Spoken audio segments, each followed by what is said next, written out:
Okay, I realize that the tree needs to go, but it makes me happy, so can you stop over minding your business? I was good on my own, that's the way it was. That's the way it was. You was good on the love for a favor. Hi guys, welcome back to another episode of Book Blabs. I'm Nat, and I love to blab all things books. If you're new here, welcome. So I had a long day at work today. I'm kind of tired, so I figured we should just sit down, settle in, and we'll do a cute beginning of the year book tag. So I'm going to post the questions down below.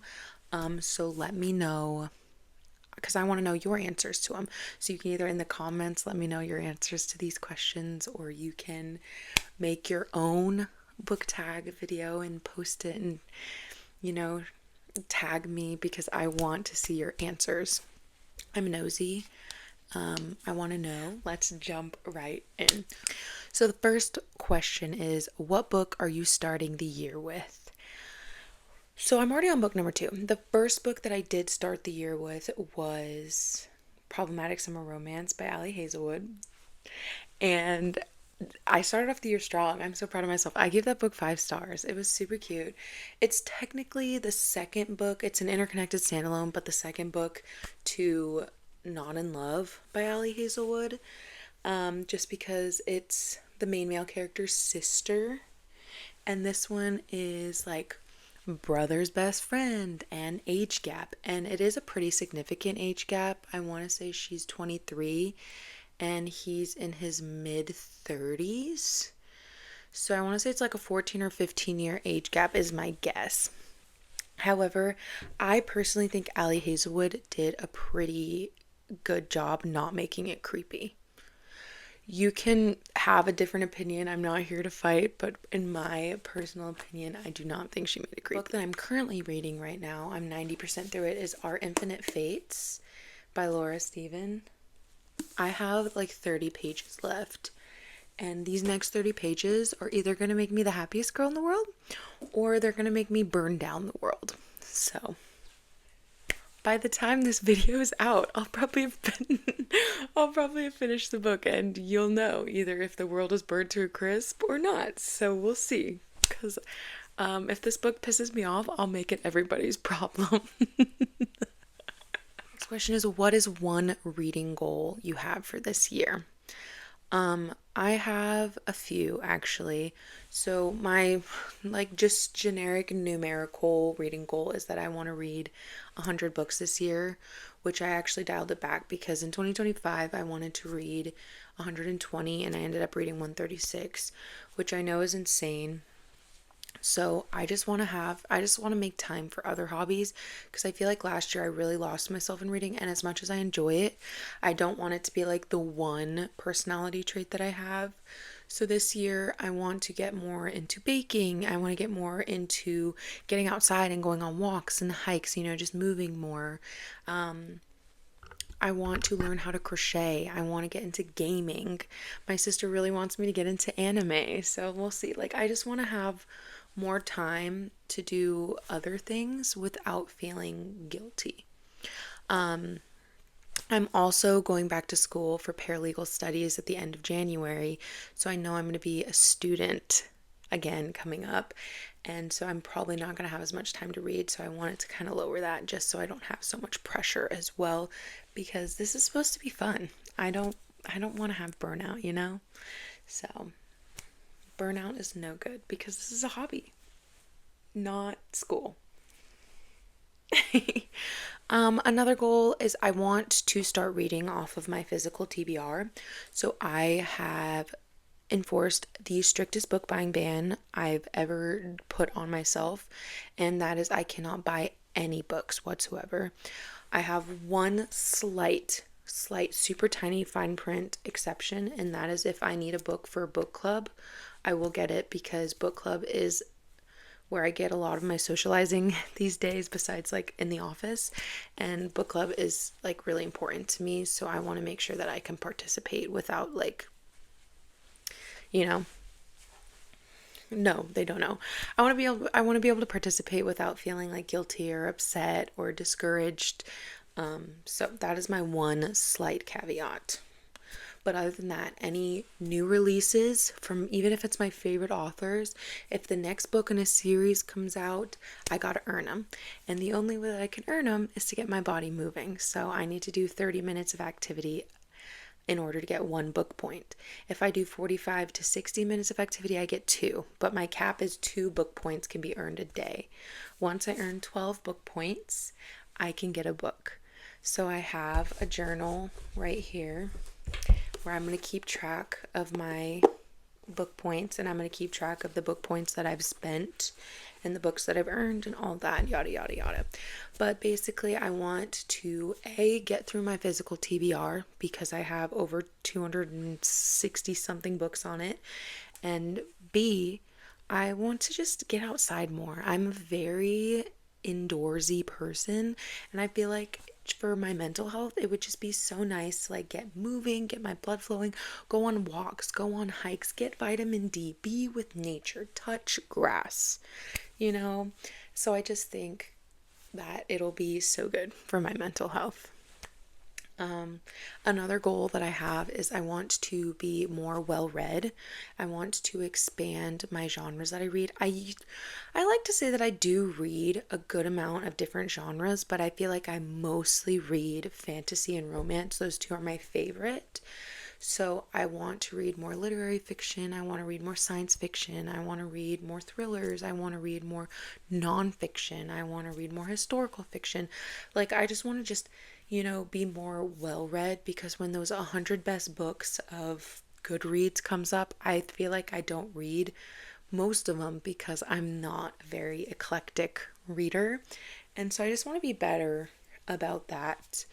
And then one more small goal is I just want to be able to like DNF this year, because I still have never DNF'd a book.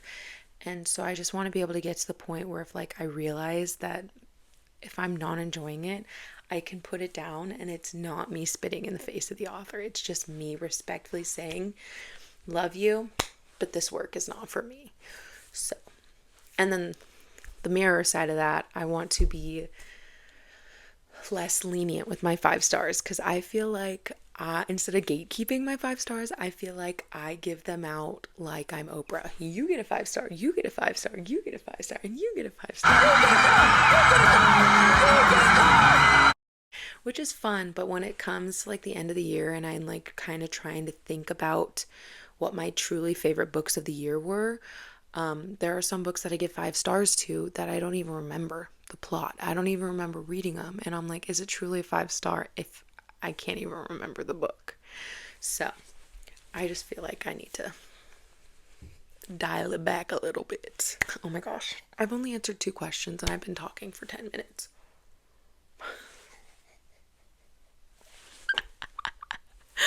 Welcome to the blab sesh, everybody. Hopefully you got a snack, because I did not get a snack. It's okay. You're the snack. I can't wink. I can't flirt. Just forget about me. I forget that ever happened. We're still friends, right? Yeah. Okay. I don't want to make it weird.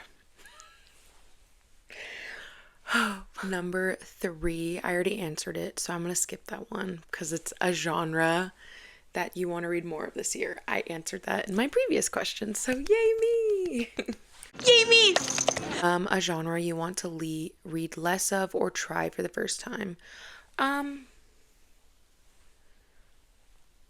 gonna say this question's not applicable to me because I feel like I don't want to read less of anything. Like, I just want to try to be more well read, but I'm not saying that I want to read less fantasy or romance, because those are the genres that truly bring me joy and like comfort.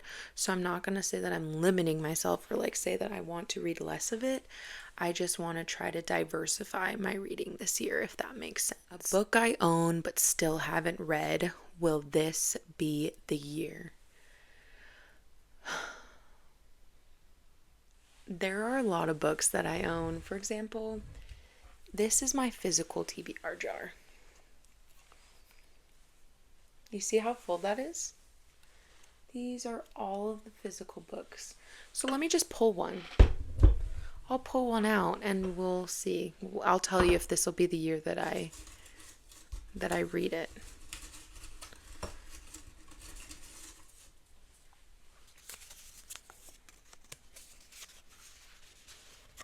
Beastly Beauty by Jennifer Donnelly. So I actually just got this book in December from my Secret Santa. Shout out to Lexi. Yeah, this could be the year that I read it. I mean, who knows?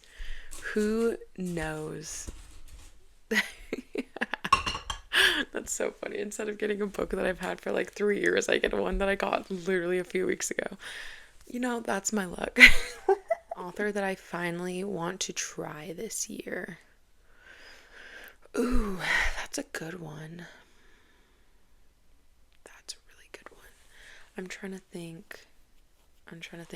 Let me pull up my 26 for 2026. I made myself a list. Let me know if you want to see a video on that.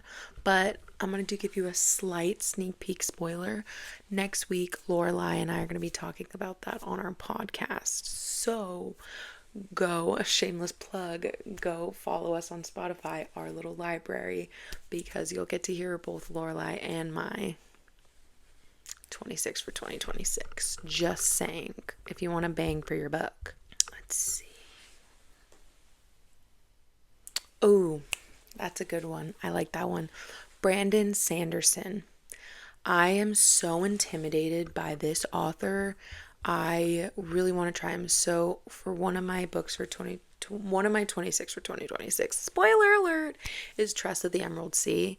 And just because I think it's a standalone fantasy and it's one of his shorter ones and it's more young adult rather than his like adult high fantasy, I think it'll be better for me to read that or start with that to open the door to high fantasy. In a series you want to start or finish this year. That's another good one.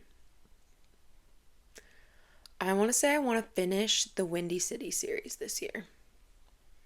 I've only read the first 2 books and everybody loves the Windy City series.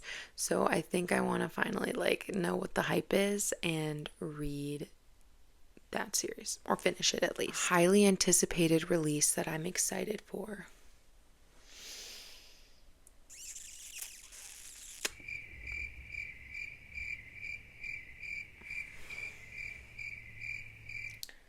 That's difficult. We don't have a date announced yet, but I'm really hoping for ACOTAR 6 soon because I think I would die.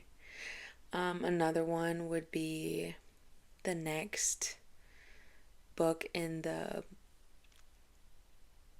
Empyrean series, which is Fourth Wing, because the cliffhanger is diabolical. I'm trying to think. I don't know.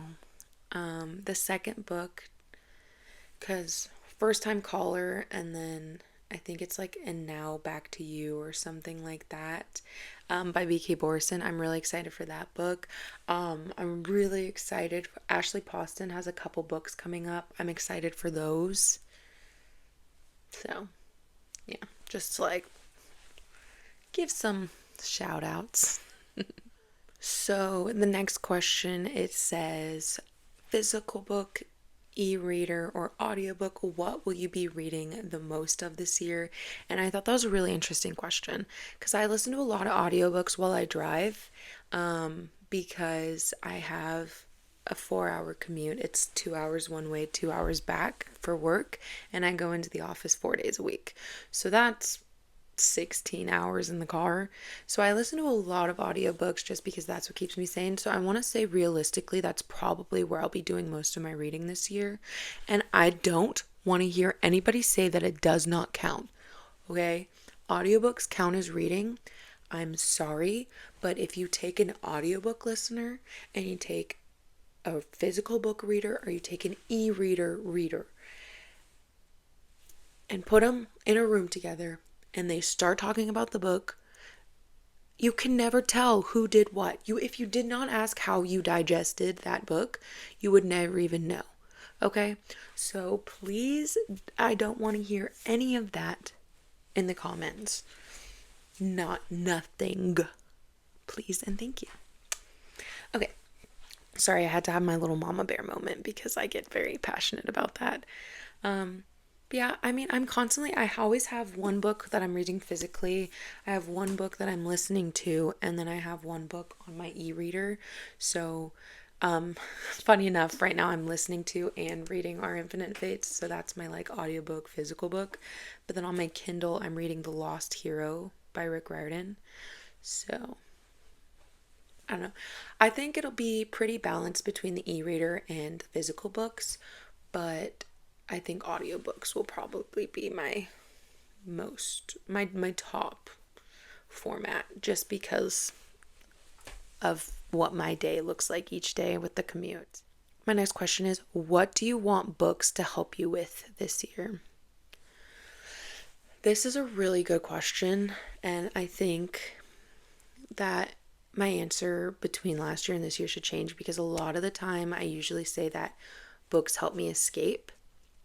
And while that is true, I feel like in 2025, I have done a lot of growing and healing and learning. And so I feel like my life doesn't really need escape at this point in time. So I think I want to find joy in reading. I want to find comfort in reading. I want to learn and I want to grow, and I just want to like experience all the love stories and all the sword fights and all the epic adventures. And I just want, to expand my mindset, be more open-minded instead of trying to like escape or run away from my life. And if you do that, that's totally fine. I'm just trying to, continue on with my growing and my healing journey. And I think this is one of the ways that will really help me do that. The next question is a reading slump you want to avoid. How will you do it? So this is kind of very generic advice, but the way that I avoid a reading slump is if I feel myself getting into a reading slump, or if I read a really good book and I don't want to really read anything after that, I'll switch the format. So it's like if I just read a really good book on the Kindle, I'll go to an audiobook. Or if I just read a really good audiobook, I'll go to the Kindle or a physical book. And I'll also switch genres. So, because it's like, say I just read this most amazing fantasy. I'm like, fantasy's ruined for me for the next few days. Like if I just read a God tiered 6-star book, I'll read like a thriller, or I'll read like a rom-com-y romance, like something that's totally different as kind of a palate cleanser. I'll go to a comfort author, or I'll do a reread. Anything. All right, the time has come, but we're finally going into our closing questions. So these ones are kind of like hopefully going to be a summary for the whole year. So it says, what feeling do you want to carry with you after every read this year? I kind of mentioned it before, but I want to feel growth. Like I want, even if it's like a rom-com and it's not supposed to be a super serious book, I want to learn something from every book that I'm reading, and just have a takeaway, because I feel like that's what life is about, is like learning lessons and growing as individuals and growing in our connections to people, and just bettering ourselves a little bit every day. And that's how we get older and wiser and better. It's just experience, we're aging like fine wine, babes. Like we're just, we're growing and we're learning. So we'll see though, because some of the books that I read leave me questioning everything. So we'll see. What kind of story do I want this year to be? This is a beautiful question. I kind of mentioned it earlier, but I want this to be a year of peace for me. Not everybody knows it, but the people who are close to me know that 2025 was really brutal. It broke my heart and it wrecked me. I had essentially had to build my life from the ground up and just start all over again emotionally and physically, and it truly wrecked me. And that was the most beautiful thing of 2025, was kind of getting to start fresh. And now that I got that fresh start, I want to truly start thriving and growing and just living, because before I was building up my toolbox of how to get through what I had gone through and how to heal from it. And now that I've learned from that past experience and what had happened, the only, like, I just want to thrive. I want to blossom. I want to glow this year. And so hopefully my reads help me glow, and they show that how happy I am becoming and how much I've learned. And so that's the story that I want. I want my glow up, my main character. She's thriving, she's glowing moment. Nobody can stop her. And that is what I want 2026 to be. My last question for this book tag is, what promise are you making to yourself as a reader this year?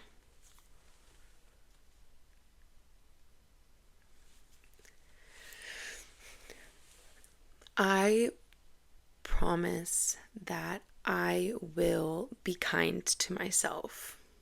I promise that I will not feel guilty or try to push myself, or, because a lot of the things one of the things that I struggle with is I'm a people pleaser through and through. And so I'm very scared of disappointing people or letting people down. And so I have this fear that, like, if I don't read enough or if I don't achieve enough, I'm disappointing. And so even if I'm challenging myself, I'm going to be kind to myself. I'm going to celebrate my wins, small and big, all of my victories. I'm going to try to DNF. That's going to be a hard one for me, because if I'm truly not enjoying something, I should not have to suffer through it. So I promise to be kinder to myself this year and stop competing with myself so much, because what do I have to prove? Nothing. So yeah, thank you guys for joining me again. I will put the questions down below, so please go ahead and comment or make your own video, like I said a million times before, because I truly want to know what your answers to these questions are. But yeah, we're gonna have a great January. We're gonna have a great year. I love you guys.